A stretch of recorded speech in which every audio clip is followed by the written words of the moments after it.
visita que nos acompañan esta semana con nosotros, así que el Señor les bendiga también.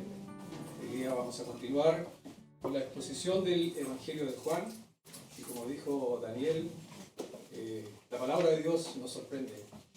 Y como cantamos recién, ¿a dónde más podemos ir? Jesús es el único que tiene palabras de amor. Y lo vamos a ver hoy día en esta porción del Evangelio de Juan, capítulo 13, versículos 21 al 38. ¿Qué les da a entender esa imagen ahí? Traición, ¿cierto? Una traición.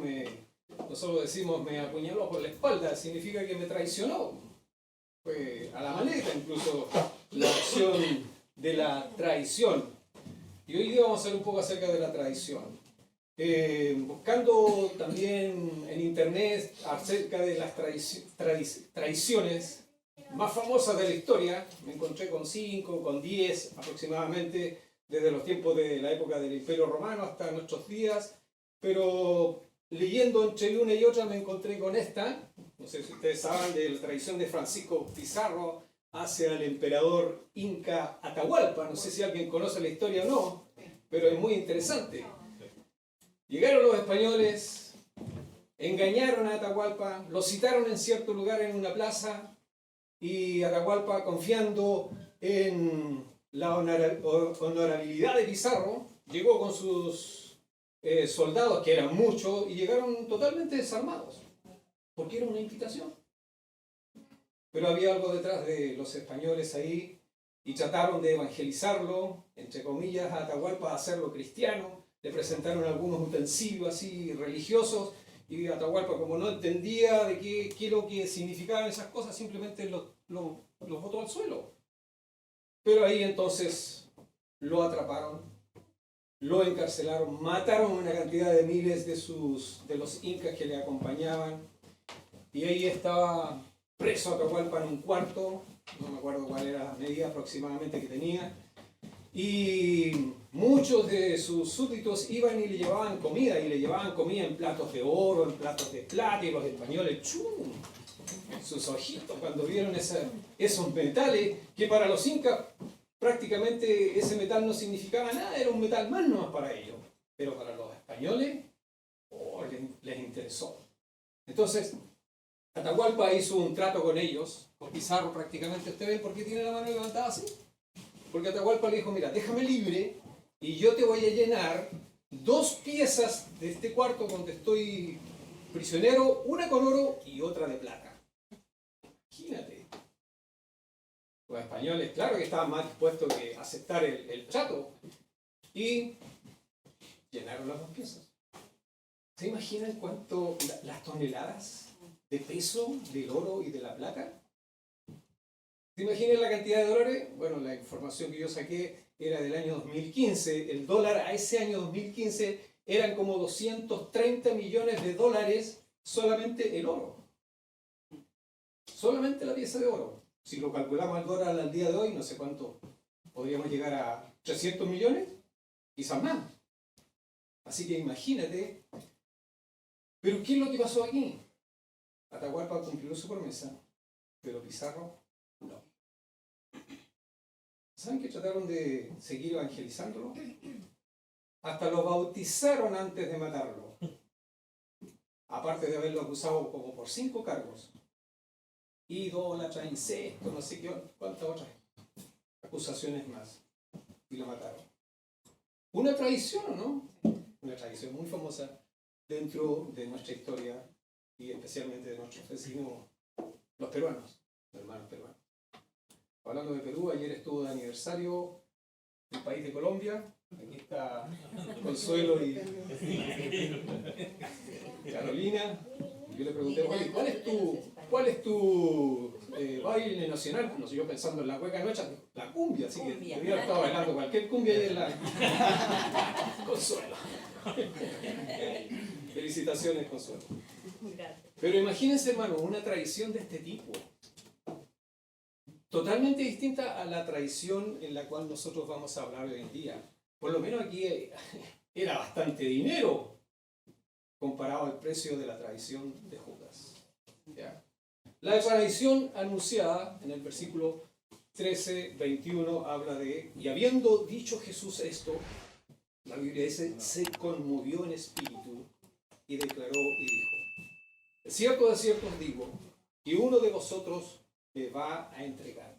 Aquí hay una palabrita que la tengo destacada ahí, que en el griego es tarazo. Me llamó la atención esto porque cuando nosotros hablamos de se conmovió, pensamos más prácticamente como nosotros nos conmovemos emocionalmente, de alguna forma más emocional, pero esta palabra, tarazo, describe, por ejemplo, el terror de los discípulos al ver caminar al Señor sobre el agua. ¿Se acuerdan de esa historia?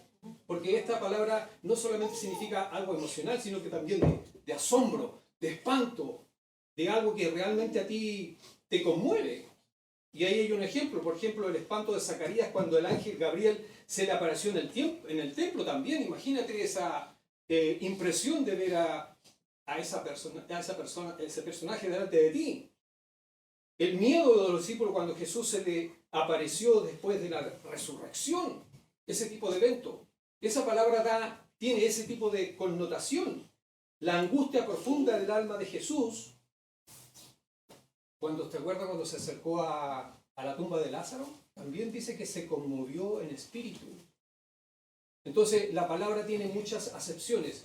Da a entender entonces alguno de asombro, de espanto, de miedo, pero también cuando Jesús estuvo ante la tumba de Judas, él se conmovió por la incredulidad de todos los que estaban ahí a su alrededor, de lo que él ha enseñado, de lo que él había hablado acerca de la resurrección y la vida. Y aquí, en este sentido, tenemos también su aplicación ante la perspectiva de la cruz.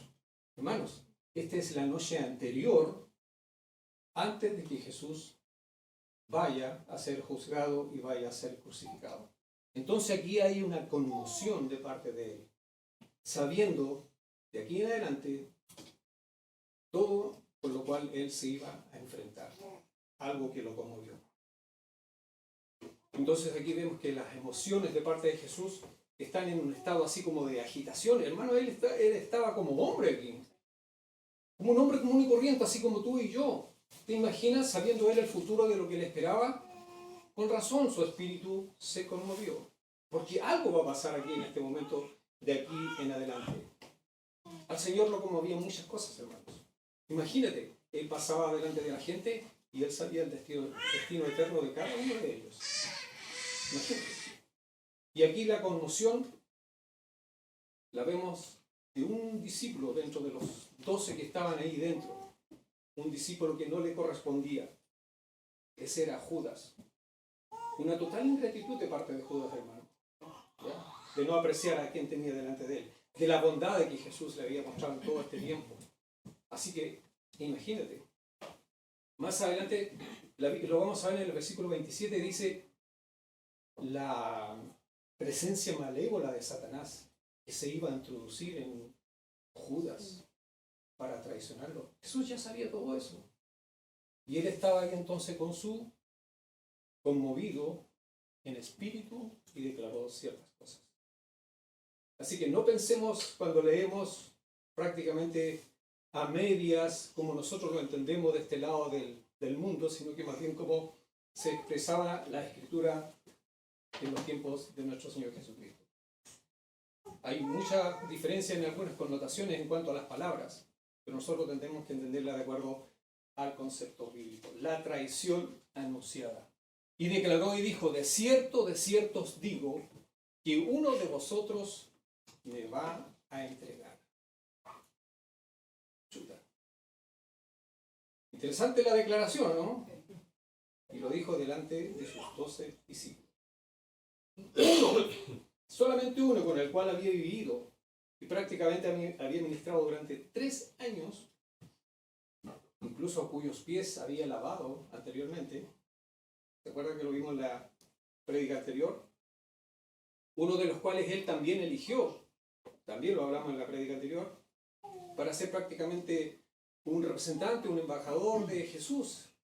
Más adelante, prácticamente esta persona haría lo impensable. ¿Qué sería lo impensable? Una traición. La pregunta aquí es, y habiendo dicho Jesús esto, se conmovió en espíritu y declaró, uno de vosotros me va a entregar.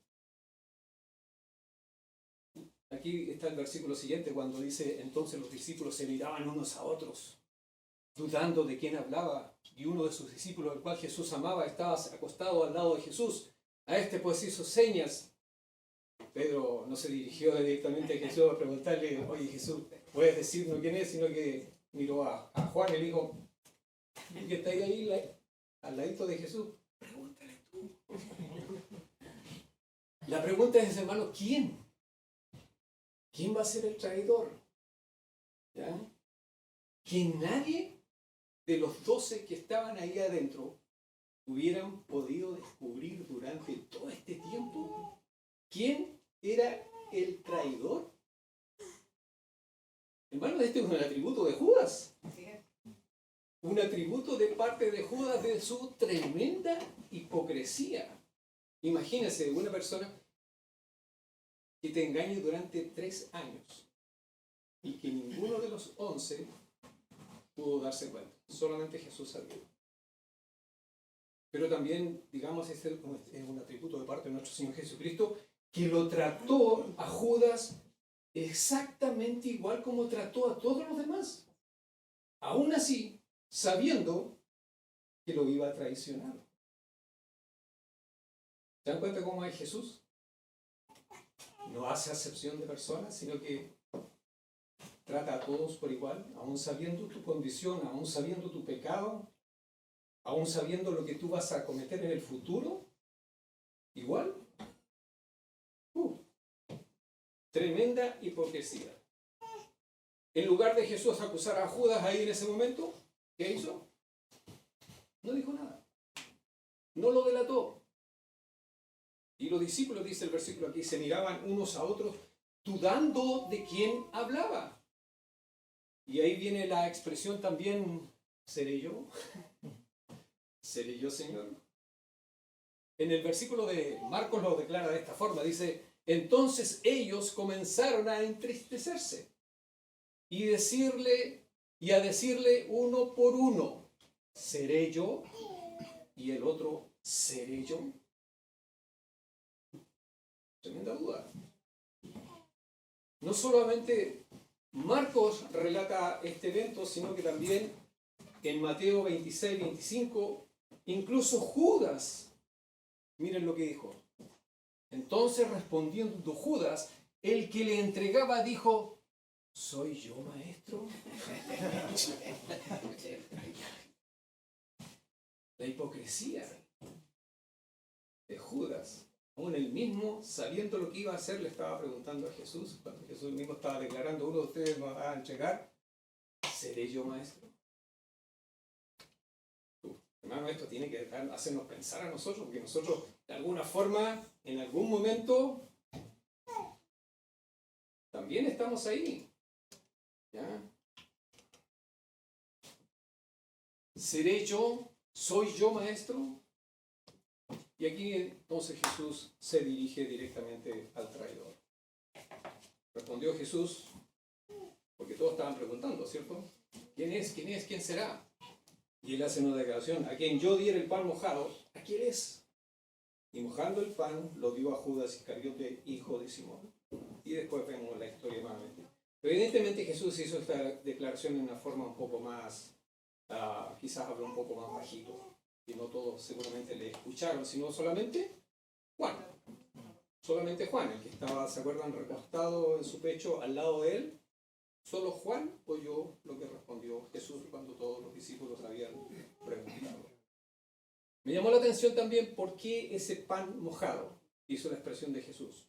Estaba leyendo y dice que el pan era sin levadura y se mojaba en una mezcla de hierbas amargas, vinagre, agua, sal, dátiles machacados, higos y pasas. El recibir el pan mojado, porque en este momento, ¿quién era el anfitrión de esta cena? Era Jesús.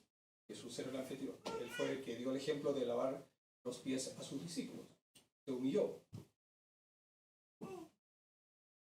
Recibir el pan mojado del anfitrión era ser elegido para un honor especial.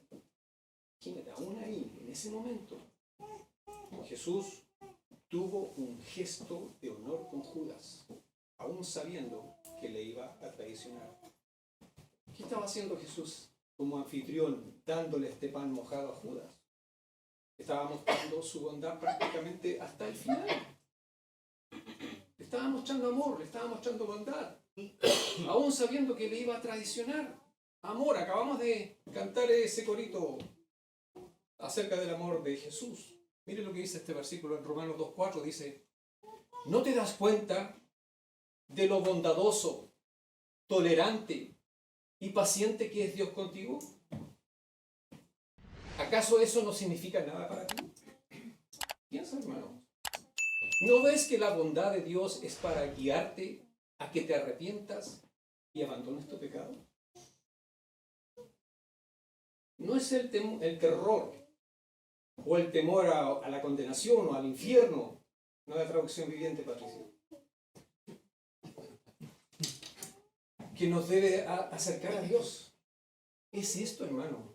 Su amor, su bondad, su tolerancia, su paciencia para con nosotros.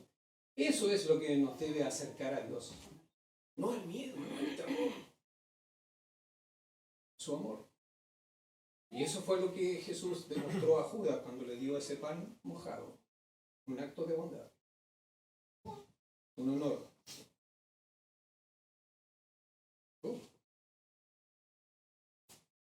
Fuerte, ¿no? Muy fuerte, hermano.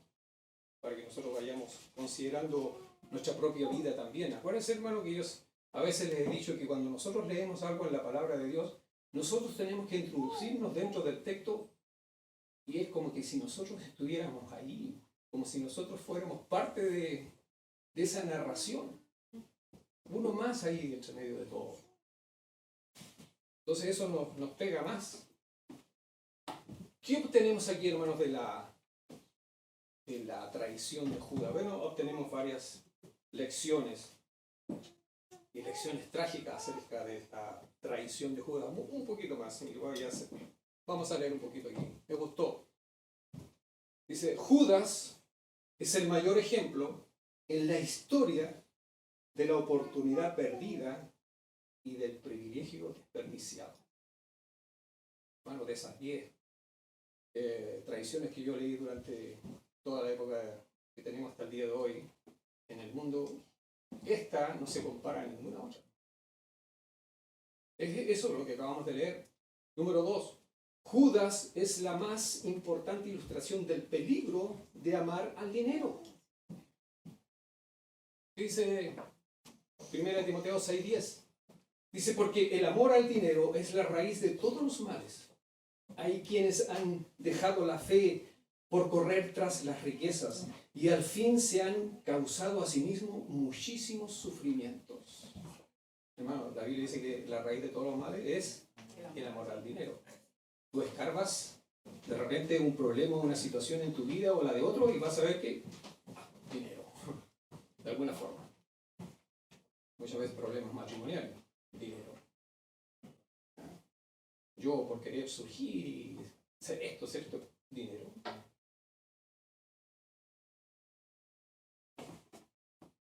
Número 3. Judas tipifica la vileza de la traición espiritual, hermano.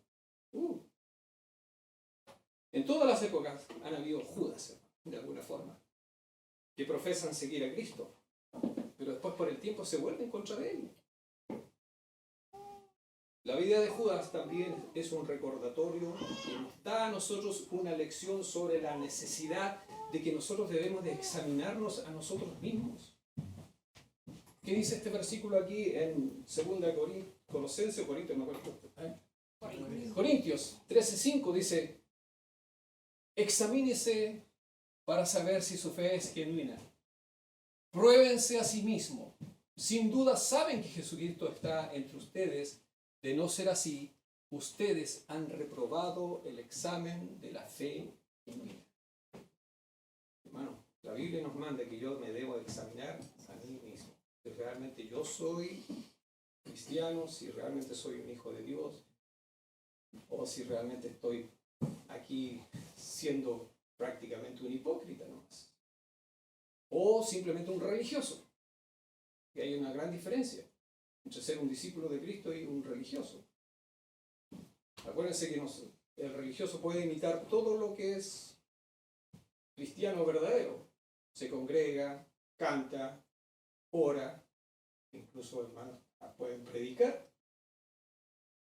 Hay muchos predicadores ateos, incluso hoy en día, que se han declarado abiertamente ateos, que no creen absolutamente en nada, son profesionales del púlpito. Lo más triste de todo eso es que la congregación, después de que él se declara ateo, dice: no, no te preocupes, estamos contigo, sigue predicando nomás. Imagínate al punto en que hemos llegado. Si seguimos avanzando en cuanto a las lecciones que nos da Judas respecto a su tradición, dice: Judas fue la prueba viviente de la paciencia, misericordia y bondad amorosa de Dios. ¿Cómo es nuestro Jesús, o no? Alguien una vez dijo: qué buen Jesús tienen los cristianos. Pero la contraparte dice: qué malos cristianos tiene Jesús. El ejemplo de Judas muestra que el diablo siempre estará obrando entre el pueblo de Dios. Aquí, sí. Aún aquí, hermano, entre medio de nosotros. Esta es una elección y esto es una verdad. Por eso la Biblia dice que nosotros debemos de examinarnos. Él siempre va a estar obrando, y aquí entre nosotros también, de alguna forma, de alguna manera. Jesús ilustró esa verdad, hermano, que acabo de decir en la parábola del trigo y la cizaña. Está súper claro. En Mateo 13, 24, 30. Judas demostró, como dijimos, el colmo de la hipocresía. Y nadie lo pudo detectar. Era un maestro de la hipocresía. En Juan 15:6 dice lo siguiente. Dice: el que no permanece en mí, está hablando Jesús, el que no permanece en mí es desechado como rama inútil y se seca. Todas esas ramas se juntan en un montón para quemarlas en el fuego. Fuerte también. Muy fuerte. ¿Qué pasó aquí con Judas? Una rama totalmente infructuosa. Hipócrita total, pero también totalmente infructuosa. ¿Cuál va a ser su destino? Ser lanzado al fuego, como dice este versículo. Hermano, eso era lo que conmovía a Jesús en ese momento, cuando su corazón se conmovía en espíritu. Él sabía el destino de Judas. Y Él sabe el destino de cada uno de nosotros también. Así que, esta es la última. Judas lo demuestra. No hay nada que los hombres pecadores puedan hacer para frustrar la voluntad soberana de Dios. Miren, aquí parecía el escenario totalmente desfavorable para Jesús. Ahí viene una traición de por medio. Pero a partir de la tragedia, hermano, de la cruz que viene más adelante, va a venir el triunfo. Va a venir el triunfo de la redención, el rescate del hombre pecador por medio del sacrificio de Cristo.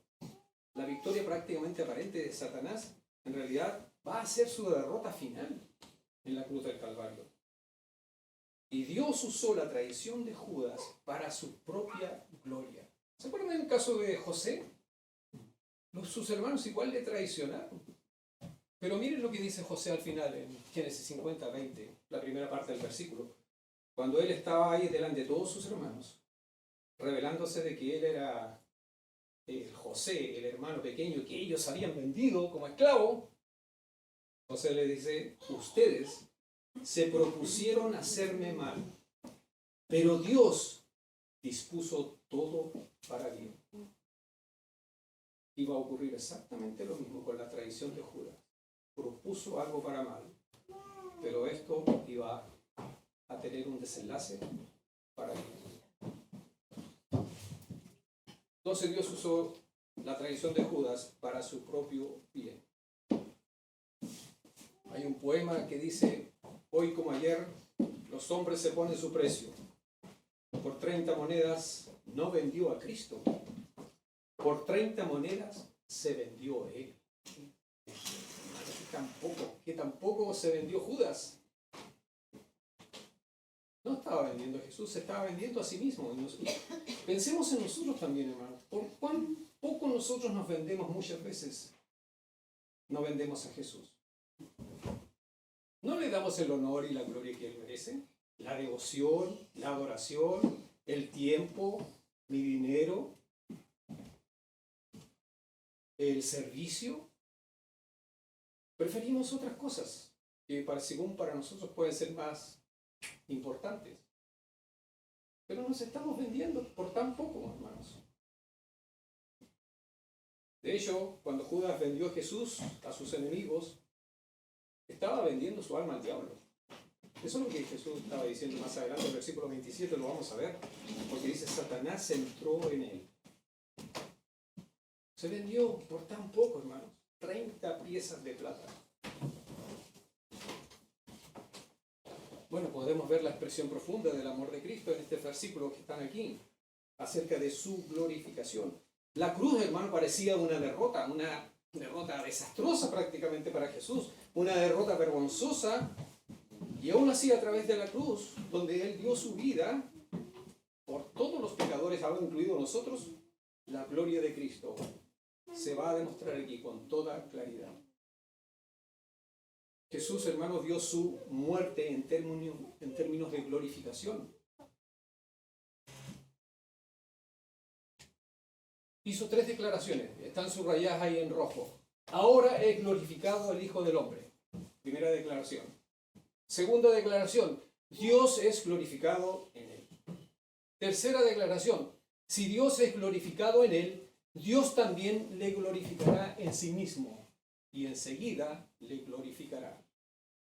En 2 versículos nomás, en el 31 y en el 32, ¿cuántas veces se repite la palabra glorificar, glorificación y todo ese tipo de cosas? Hizo 5 referencias, hermanos, a la gloria en el espacio de 2 versículos. ¿Y dónde se iba a hacer esta glorificación? En la cruz.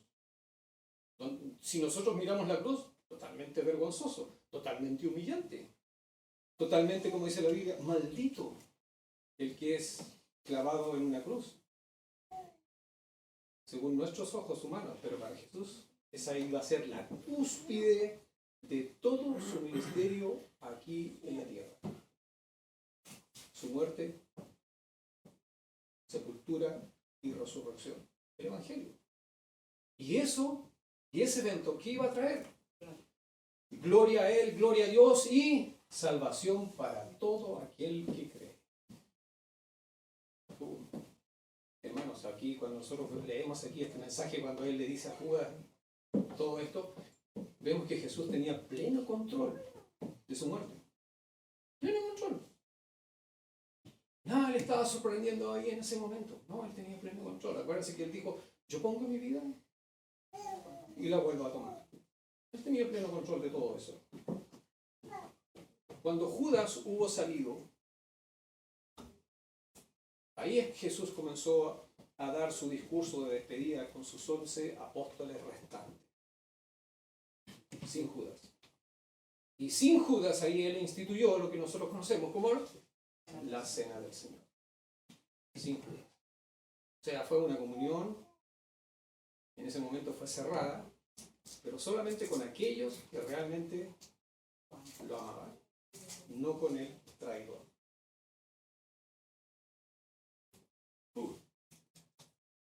Muchas cosas que digerir aquí, pero el mensaje tiene su tiempo.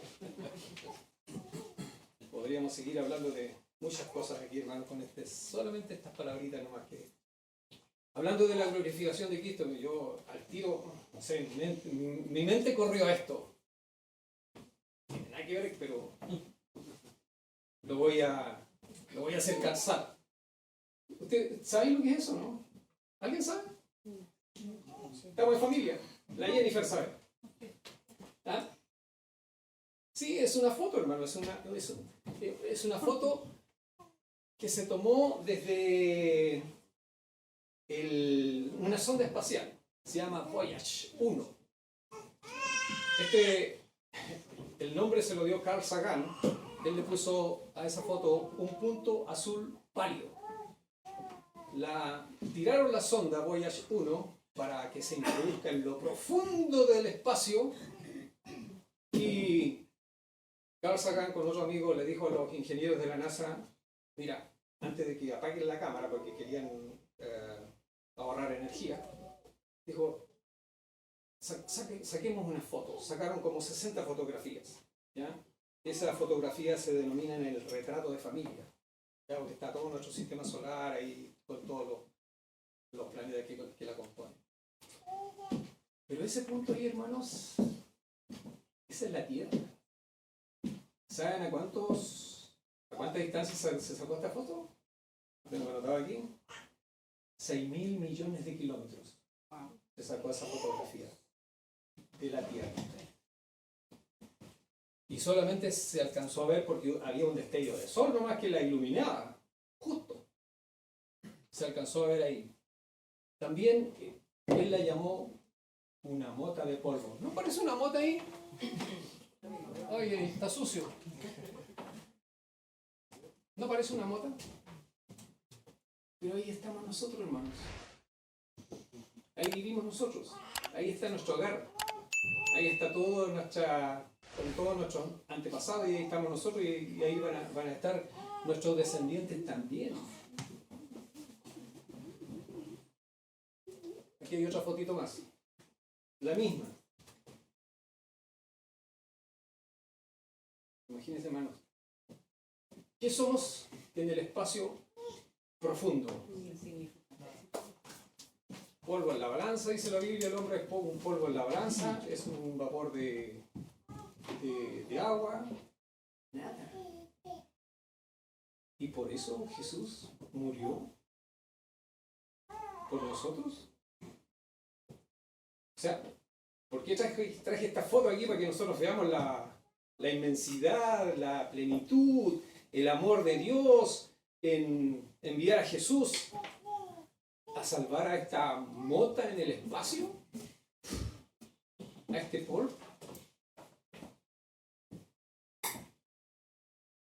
¿Se dan cuenta de la glorificación de Jesús y de Dios en salvarnos a nosotros totalmente insignificantes? Dan ganas de llorar. Pero Jesús nos ama. Ese es el punto de todo. El ejemplo preeminente del amor de Cristo. Y Él nos pide, como Él ha demostrado todo esto para nosotros, Él también nos pide a nosotros algo. Él dice, un nuevo mandamiento os doy. No es que el mandamiento sea nuevo, en el sentido de que siempre Dios ha demostrado amor para con nosotros, ¿cierto? Pero aquí la diferencia está en cuanto a la extensión del amor que Él acababa de mostrar. Él quería que nosotros seamos exactamente iguales, en el sentido de una norma más alta de la que nosotros conocemos en cuanto al amor, en base a su ejemplo de Él. Así como Él nos trató a nosotros, Él dice, ahora ustedes hagan lo mismo. Yo les he enseñado, yo he sido el ejemplo. Ustedes hagan exactamente lo mismo. Entonces los creyentes aquí enfrentamos prácticamente el reto enorme de amarnos unos a otros, como Él nos ama, a esa mota ahí en el espacio profundo. Él dice, hace hincapié de que aquí debe haber una presencia especial de amor entre los seguidores de Cristo. Entonces, si tú tienes algo de repente en contra de tu hermano, ¿no te cae bien? ¿Cabe aquí? No, no cabe, hermano. No cabe. No lo paso. Me cae mal. Tantas expresiones que nosotros utilizamos para expresar cuando alguien no nos parece. Un nuevo mandamiento. Que os améis unos a otros. ¿Saben ustedes la profundidad que tiene? Porque a veces, como yo les dije, nosotros leemos y entendemos muy muy básico, muy simple, muy superficial las palabras de Cristo, pero tienen una profundidad enorme. Hay un filósofo que a mí me gusta, voy a citarlo aquí, no voy a pedir disculpas porque en realidad me gusta mucho, al final va a salir su nombre. Él dice, el nuevo mandamiento es lo suficientemente simple para que lo memorice y aprecie un niño pequeño. ¿Sí o no? Los niños, hermanos, son ingenuos. Tú les dices y ellos te creen. Y cuando tú no haces lo que le prometiste, le dijiste, chuta, qué decepción. Pero este mandamiento, hasta un niño pequeño lo entiende y lo puede apreciar. Pero miren, no es tan simple. Para nosotros que somos más adultos, lo suficientemente profundo. Primero era simple, pero aquí dice lo suficientemente profundo para que la mayoría de los creyentes maduros, se supone, se avergüencen una vez tras otra de cuán poco lo entienden y lo practican. Y ahí estamos nosotros. No lo entendemos, no lo practicamos. No, me cayó mal, no lo paso. Cuanto más reconocemos, dice, la profundidad de nuestro propio pecado, más reconocemos el amor de nuestro Salvador. Hermano, yo le he dicho, yo nací en un hogar cristiano y yo podría decir, pucha, yo no fui tan pecador como otros que yo conozco. Pecador empedernido. En cambio, yo siempre de alguna forma estuve protegido. Y es cierto. Pero eso no me exime de que yo realmente también he pecado. Aquí, acá, en ellos. Y muchas veces pecado feo. Mire lo que dice aquí también en Lucas 7:47, dice, Jesús hablando de la mujer pecadora, ¿cierto? Que entró ahí en la casa del fariseo. Él dice, me ama mucho porque sabe que sus muchos pecados ya están perdonados. En cambio, al que se le perdonan pocos pecados, ama poco. Y esa es nuestra actitud muchas veces también. No, yo no he sido tan pecador, así que por lo tanto tengo otras prioridades en vez del reino de Dios. Pero el que reconoce su pecado sabe que Jesús le ha perdonado mucho. Y esta persona, en retribución, ama mucho. Ama mucho. Dios es primero en su vida. Dice, cuanto más apreciamos el amor de nuestro Salvador, más altas parecen sus normas. Porque Jesús nos empuja hacia la santificación, hermanos. Cada vez tú tienes que ser mejor. Cada vez tenemos que asemejarnos más a la persona de Jesucristo. ¿Eso no es la voluntad de Dios? Y llegamos a conformarnos a la imagen de su Hijo. Y cuando nosotros estamos con esa actitud de que reconocemos nuestra necesidad, entonces sus normas parecen más altas. Y cuanto más altas parecen sus normas, más reconocemos nuestro egoísmo, hermano, nuestro egocentrismo innato, la profundidad de nuestro pecado, porque en realidad tenemos que reconocer que somos egoístas. Y miren, y uno de los problemas más grandes de los matrimonios es el egoísmo. Es el egoísmo, es puro ego. Hay personas que piensan y viven como enfermas y expresan su enfermedad a todo y siempre andan ahí, no, que estoy mal, que estoy. Hermano, es el puro egoísmo también. Para que simplemente pensemos en ello y veamos, estemos preocupados de ello. Nosotros somos egoístas, somos egocéntricos, innatos, y tenemos que reconocer eso. Dice, con una norma como esta, ningún creyente pensativo puede decir, yo cumplo perfectamente las estipulaciones básicas del nuevo pacto. ¿Quién puede decir eso, hermano? El joven rico se le acerca a Jesús, maestro, bueno, ¿qué debo hacer para heredar la vida eterna? Jesús le dice, ¿qué de los mandamientos? Has cumplido todo. Desde mi juventud. Te falta una sola cosa. Tú no amas a Dios. Anda y vende todo lo que tiene y dalo al pobre y ven y sígueme. Plata. Amor al dinero. ¿Ya? pensando en sí mismo, egoísmo. Entonces ninguno de nosotros, hermanos, puede decir, yo cumplo todo esto. No, estamos muy lejos, hermanos, muy lejos. Pero eso no significa que no podemos. ¿Ya? La declaración del Señor, en esto conocerán todos que sois mis discípulos. ¿Qué revela eso? El efecto cuando los creyentes tienen amor los unos por los otros. El mundo sabrá que pertenecemos a Él. Este es un amor observable, hermanos. Dice, en esto, ¿qué? Conocerán. ¿Cómo muchas veces nosotros conocemos? ¿Porque escuchamos o por qué? Observamos, porque vemos. Este es un amor observable hacia todos los cristianos. Jesús ordenó en Lucas 17, mire 3 y 4. Mira, imagínate, no lo puse ahí, pero se lo voy a leer. Dice, mirad por vosotros mismos. Si tu hermano pecare contra ti, él dice, repréndele, o sea, anda y dile, o sea, oye, ¿qué hiciste? Y si se arrepentiere, perdónale. Y si 7 veces al día pecare contra ti, y 7 veces al día volviera a ti diciendo, me arrepiento, él dice, perdón. O sea, siempre está el perdón. Siempre.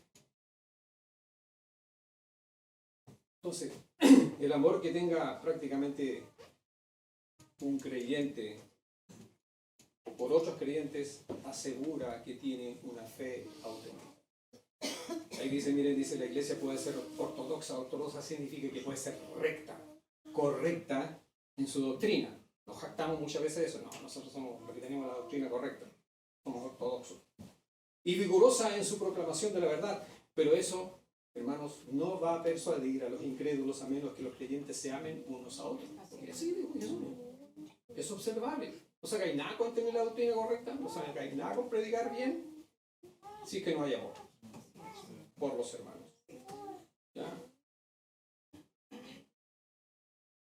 Primera de Juan 3:14 dice, nosotros sabemos que hemos pasado de muerte a vida en que amamos a los hermanos. El que no ama a su hermano permanece en muerte. Fuerte, ¿no? Ahora son fuertes aquí. Primera de Juan 3:14, este era el discípulo que estaba acostado en el hombro de Jesús. Estaba escribiendo esto. Estamos hablando del amor. Y aquí termino. Y ahí también el nombre del filósofo cristiano, Francis Schaeffer. De hecho, dice, Jesús entregó al mundo, mira, de hecho Jesús entregó al mundo el derecho a juzgar si alguien es cristiano o no. Es el mundo que nos va a juzgar, basándose en el amor sincero de esa persona hacia otros cristianos. Hoy en día nosotros podemos tener diferencias doctrinales, hermanos, pero no, la diferencia doctrinal no es lo que a nosotros nos debe separar o dividir. Bueno, aquí entre medio de nosotros también podemos tener nuestras diferencias respecto a ciertos puntos, pero es la forma en que nosotros tratamos esas diferencias, hermanos, y le va a mostrar al mundo, no se aman, miran cómo se tratan, o cualquier otra acción, pero el mundo está observando cómo nosotros nos tratamos el uno al otro. Y por último, la última partecita, el alcance del amor de Cristo. Le dijo Simón Pedro, Señor, ¿a dónde vas? ¿A dónde vas? Esta es una pregunta ansiosa de Pedro, porque Pedro siempre es impulsivo. Él quiere saber, él quiere estar ahí. Una pregunta ansiosa prácticamente refleja la incapacidad continua. Él representaba a todos los demás en algún sentido, ¿eh? La incapacidad continua de no entender muchas veces la palabra de Jesús. Porque desde que Jesús le preguntó a Pedro, ¿quién dicen los demás que soy yo? Y él sale con una declaración, pero espectacular, y solamente el Padre se lo había revelado. Tú eres el Cristo, el Hijo del Dios viviente. Bien, Pedro, eso no te lo reveló ninguna persona, sino que fue mi Padre. Y después, desde ese momento, Jesús empezó a hablar de que era necesario ir a Jerusalén, padecer, ser crucificado, muerto. Y ahí Pedro, ¿qué hace? Señor, por favor, ten misericordia de ti mismo. Entonces, muchas veces lo vemos en el relato de Juan, que los discípulos prácticamente tenían esa incapacidad continua de dispuestos a aceptar muchas veces las palabras de Jesús, o lo que él le estaba anunciando de que lo que iba a ocurrir en el futuro. Entonces ellos eran, como le dije, incapaces de armonizar prácticamente todas esas declaraciones que Jesús estaba haciendo. ¿Qué pasó aquí con Pedro? Él prácticamente sobreestimó su fuerza, añadiendo prácticamente lo que dice ahí abajo. Pedro le dijo: Señor, ¿por qué no te puedo seguir ahora? Mi vida pondré por ti. Y no sé si de alguna forma Jesús le respondió de una forma sarcástica ahí abajito: ¿tu vida pondrás por mí? Pedro, es al revés. Yo voy a poner mi vida por ti y por todos. Pero aquí vemos a nuestro hermano Judas. Pero no lo tildemos de una forma negativa su actitud de Judas, ¿no? Porque Judas estaba realmente comprometido con su discipulado. No solo estaba, Pedro estaba comprometido con su discipulado, no solamente en seguir a Jesús, sino que también él dijo en dar su vida por él. Un compromiso total. Pero ¿cuál era el problema? Que su devoción estaba prácticamente arraigada en la emoción. Y después, en la crisis, cuando se encontraba ahí en el momento de los Q, fallaba. Iba a fallar. Hay que hacer un contraste aquí, hermano, antes de terminar. La traición de Judas y la negación de Pedro, como dice aquí, que va a ocurrir en el mensaje siguiente del próximo domingo. La negación de Jesús de parte de Judas fue totalmente deliberada y planeada. ¿Sí o no? Deliberada y planeada. En cambio, la de Pedro aquí, cuando él va a negar a Jesús, Jesucristo le está diciendo: tú me vas a negar, y lo vamos a ver más adelante después, fue accidental y fue espontáneo. Simplemente guiado por las emociones. Algo totalmente distinto. Pero ¿saben, hermanos? Los relatos paralelos de los evangelios respecto a esta situación o a esta declaración de Pedro, veamos lo que dice. En Mateo dice: respondiendo Pedro le dijo: aunque todos se escandalicen, de ti yo nunca me escandalizaré. En Marcos 14:31 dice: mas él con mayor insistencia decía: si me fuere necesario morir contigo, no te negaré. En Lucas 22:33 dice: él le dijo: Señor, dispuesto estoy a ir contigo no solo a la cárcel, sino también a la muerte.